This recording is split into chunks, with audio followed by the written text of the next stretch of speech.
ಕೇಂದ್ರ ಹಣಕಾಸು ಸಚಿವೆ ನಿರ್ಮಲಾ ಸೀತಾರಾಮನ್ ಅವರು ಸತತ 7ನೇ ಬಾರಿಗೆ ಕೇಂದ್ರ ಬಜೆಟ್ ಮಂಡನೆ ಮಾಡಿದ್ದಾರೆ.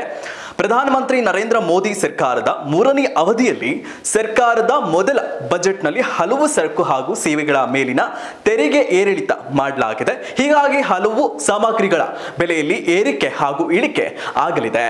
ಈ ಹಿನ್ನೆಲೆಯಲ್ಲಿ ಬಜೆಟ್ ಬಳಿಕ ಏರಿಳಿತ ಕಾಣುವಂತಹ ಸರಕುಗಳು ಹಾಗೂ ಸೇವೆಗಳು ವಿವರ ಯಾವ್ಯಾವುದು ಬನ್ನಿ ಹಾಗಾದ್ರೆ ನೋಡೋಣ. ಹಾಗಾದ್ರೆ ಇಳಿಕೆ ಆಗಿದ್ದೇನು? ಹೆಣ್ಮಕ್ಕಳಿಗೆ ಖುಷಿಯಾದಂತಹ ವಿಚಾರ, ಚಿನ್ನ, ಬೆಳ್ಳಿ, ಪ್ಲಾಟಿನಂ ಮೇಲಿನ ಆಮದು ಸುಂಕ ಕಡಿತ ಆಗಿರುವಂಥದ್ದು.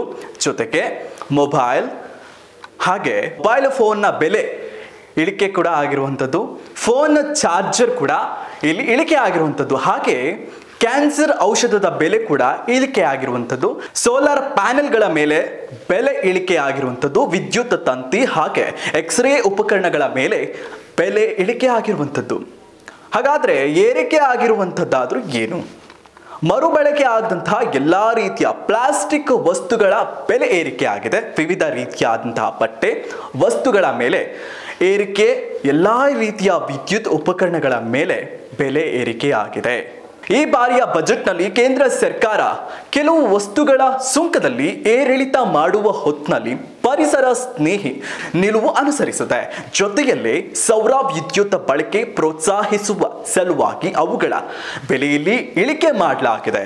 ಇನ್ನು ವಿದ್ಯುತ್ ತಂತಿ, ಎಕ್ಸ್ರೇ ಮೆಷಿನ್, ಕ್ಯಾನ್ಸರ್ ಔಷಧಗಳ ಬೆಲೆಯಲ್ಲಿ ಇಳಿಕೆ ಮಾಡುವ ಮೂಲಕ ದೇಶದ ಜನತೆಯ ಆರೋಗ್ಯದ ಸ್ನೇಹಿ ನಿಲುವನ್ನು ಸರ್ಕಾರ ಅನುಸರಿಸಿದೆ.